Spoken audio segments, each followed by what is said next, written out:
You're watching mining.com. As global demand for critical minerals skyrockets, especially with the energy transition underway, mining companies are facing a $1 trillion funding gap.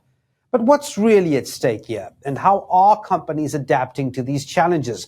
Well, to help us unpack this, we're joined by Theo Yamiogo, EY's Americas and Canada mining and metals leader, who recently published a report highlighting the top risks and opportunities in the mining sector. Theo, thanks indeed for coming in. Pleased to be here. It's an interesting report. I mean, I see capital now is the top risk for the mining industry. What's changed in the last few years to put that at number one in this report?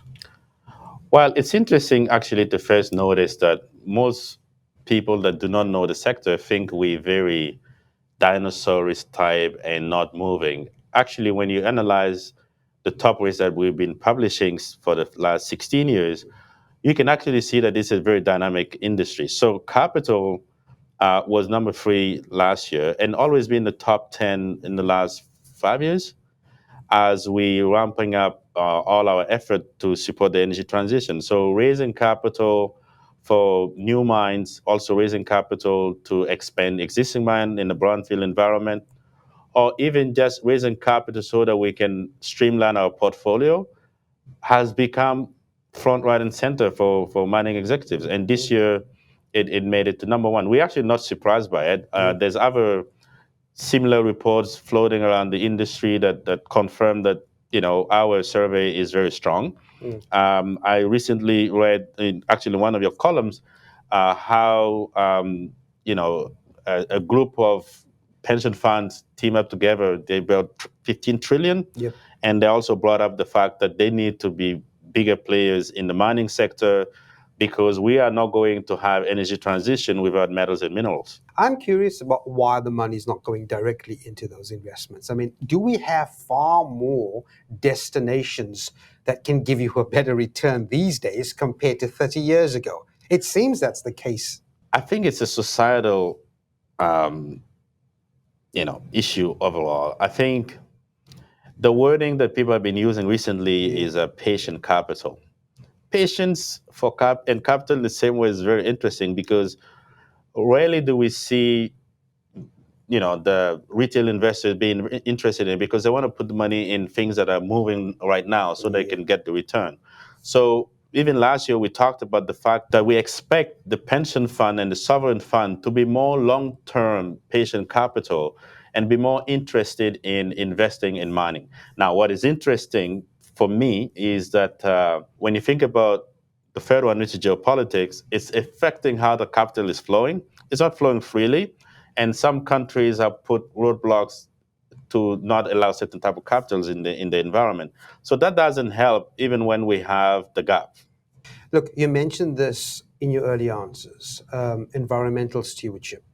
Right, more and more, this is taking a bigger piece of the risk pie. Yes. Where do we stand with this survey? Environmental stewardship comes down to water management. Water is a big issue around the world.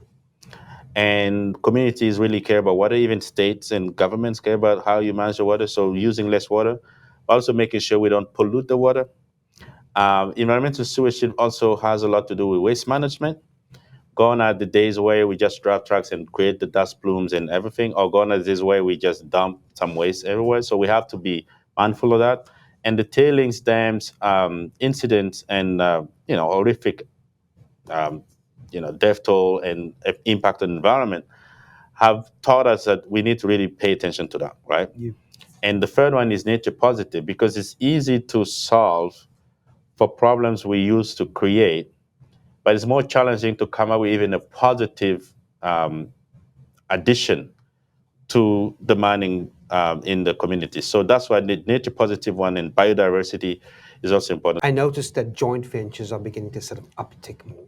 Is that an effective way to sort of fight against some of these challenges that we have? Yes, I think that for companies that put JVs together, and we started talking about JVs as part of like a new business model probably 4 or 5 years ago already, and it's still in the top 10, is that you get to team up to have the best of both worlds.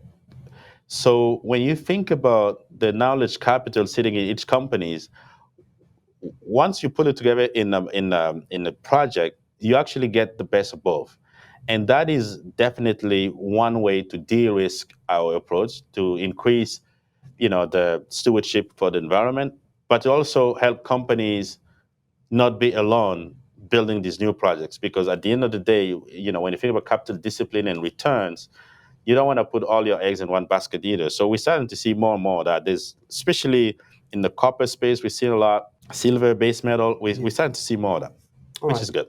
Another concept or phrase I've seen that's new to this risk survey is resource depletion now, a new risk this year. Tell Yeah, me a little bit about this, because it seems like there's also a little bit of panic around this, right? absolutely. I actually remember in 2014 we started talking about reserves and resource depletion, and everybody knew it was coming, but people had a belief that exploration will find new deposits and will solve a lot of the gap coming into the future, especially when you think about the critical mineral space. Rarely do we talk about reserves and resource depletion just in the precious metal or gold, but we talk a lot about it in the critical mineral space.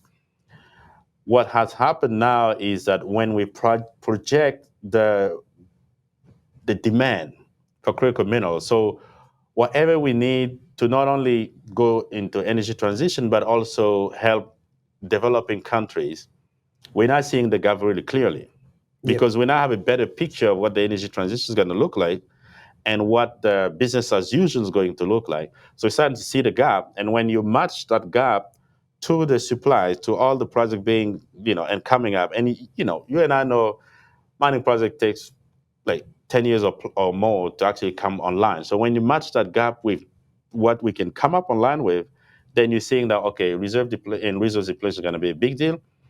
We know that some of the strategies from some metals and mining companies is actually acquire those reserves, but it doesn't solve that overall we don't have enough for the planet. Can I just come in there? I mean, is it an issue of quality of ore, for example, or the costs associated with extraction? Which is it? Well, as a mining engineer, I can tell you it's both, because the depletion means that we have less and less that are close to surface, so we have to go deeper. If you're going deeper, it costs more, right? So you have to think about sinking deeper shaft, which takes longer. You have to also think about ventilation, which is costly because that's really power. And in recent years, we've been seeing more conversion toward renewables, which means you need to build bigger renewable parks. So some of the energy transition requirements actually applies to even mining companies having to use it. So that's where you increase your cost to access the deeper ore bodies. But in addition to that, you're gonna start having grade problems because high grade mines are red. I think there's a chart that shows how the grades are dropping, which means we need to mine more to get, the same quantity of metals we're getting today. Yeah, we're going to have to leave it there. Thanks very much indeed for coming in. My pleasure.